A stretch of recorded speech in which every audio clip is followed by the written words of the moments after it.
Hi all അസ്ലാമു അലൈക്കും. എല്ലാവർക്കും law കുക്കിങ്ങിലേക്ക് സ്വാഗതം. നല്ല ഫ്രഷ് അയില കിട്ടിയിട്ടുണ്ടായിരുന്നു.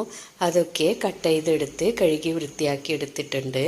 ഇതുപോലെ മുഴുവനായി കട്ട് ചെയ്തെടുത്ത് നന്നായി വരഞ്ഞിട്ട് കൊടുത്ത് മസാല പുരട്ടി വെച്ചിട്ടുണ്ട്. ഇനി ഒരു പാനിലേക്ക് 4 ടേബിൾ സ്പൂൺ ഓയിൽ ഒഴിച്ചു കൊടുത്ത് സവാള ചെറുതായി അരിഞ്ഞതും 2 പച്ചമുളകും 1 തക്കാളി ചെറുതായി അരിഞ്ഞതും 1 ടേബിൾ സ്പൂൺ ഇഞ്ചി വെളുത്തുള്ളി പേസ്റ്റും കുറച്ച് കറിവേപ്പിലയിട്ട് വഴറ്റിയതിന് ശേഷം 1 ടീസ്പൂൺ ഉപ്പ് കൂടി ചേർത്ത് കൊടുക്കണം.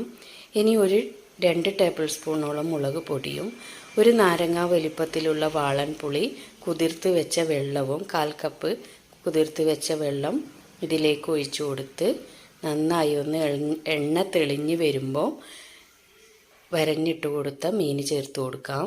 ചെറിയ സിമ്മിൽ വെച്ച് കൊടുത്ത് ഉള്ളിലൊക്കെ നന്നായി മസാല പിടിച്ച് കിട്ടുന്നത് വരെ തിരിച്ചും മറിച്ചും ഇട്ട് കൊടുത്ത് ഉപയോഗിക്കാം.